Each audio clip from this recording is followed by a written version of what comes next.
Auto main রোডে বন্ধ করেই দেওয়া উচিত। মেইন রোডে অনেক সমস্যা করে অটোতে। অটো এগুলো মেশিন চালায়ে এরা প্রতিযোগিতামূলক চলাফেরা করে। এরা অ্যাক্সিডেন্টের মূল কারণ অটো। এই অটো অবশ্যই বন্ধ করা উচিত। এই অটোর যত্রভাবে ঘোরাফেরা, যত্রভাবে মোড় নেওয়া, যত্রভাবে টার্ন নেওয়া, গাড়ির সাথে সে গতিবেগ মিলিয়ে তারপর গাড়ি চালানো, সিএনজিকে সাইড না দেওয়া, বিভিন্ন টাইপের অটো যথেষ্ট মানুষের ক্ষতি করে এবং অ্যাক্সিডেন্টের কারণ। সব জায়গায় হয়েছে, চট্টগ্রামে হয়েছে, অন্য অন্য জায়গায় হয়েছে, কিন্তু ঢাকায় বন্ধ হবে না কেন? আমরা তো বাংলা রিক্সা খেপ পাই না। হ্যাঁ, আর ওই অ্যাক্সিডেন্ট অটো আজকে দেখলাম চাঙ্গার বলে একটা অটো রিক্সায় অ্যাক্সিডেন্ট করছে, সার্জেন আটকাইছে।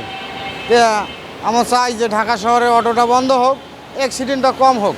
অটো একেবারে বন্ধ করলে হয়তো কিছু লোক আছে বিক্ষুব্ধ হয়ে অনেক কিছু করতে পারে, কিন্তু আমার মনে হয় প্রপারের ভিতরে মেন পয়েন্টগুলো বাদ দিয়ে চার সাইড দিয়ে বাইরে চালানোটা ভালো হবে।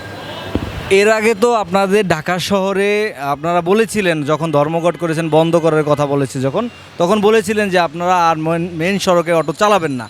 তো এই যে মূল সড়কগুলোতে চালাচ্ছেন, আসলে আপনাদের কোনো সম্মুখীন কোনো বিপদের হচ্ছেন কিনা? হচ্ছে মানে এটা তো রহে হচ্ছে অ্যাভারেজ বলে। আমিও যে অটো চালাই, তারপরে আমি অটোর বিপক্ষে কথা বলছি। কি জন্য? কিছু অসাধু ড্রাইভারের কারণে এরকম অবস্থা। এটা অটোরিক্সা বন্ধ করাই ভালো। হ্যাঁ, অটোরিক্সা শহরের মধ্যে থাকলে অ্যাক্সিডেন্ট হওয়ার সম্ভাবনা বেশি। হ্যাঁ, ওরা যে সময় মনে হয় সেই সময় এক জায়গাতে ঢুকাই দেয়।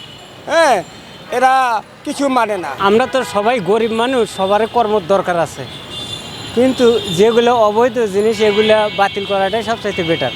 আপনাকে ওই এরা বেরিবানের নিউজ দেওয়া চালাক, মেন রাস্তা না চালাইলে মানে প্রাইভেটের হাতে নাগায় দেয়, আঙুরের হাতে নাগায় দেয়, সব কোনো মনে করেন জায়গায় জায়গায় অ্যাক্সিডেন্ট করতেছে। আমাদের গাড়ি চালাতে কষ্ট হয়, কামাই হয় না, রোজগার কম হয়। অটো সব জায়গায় বদ্ধ হলে আমাদের সুবিধা হয় বাংলা রিক্সা ঘরে। আর অটো থাকলে তো যানজট বেশি হয়, অ্যাক্সিডেন্টের জোর বেশি হয়ে যায়।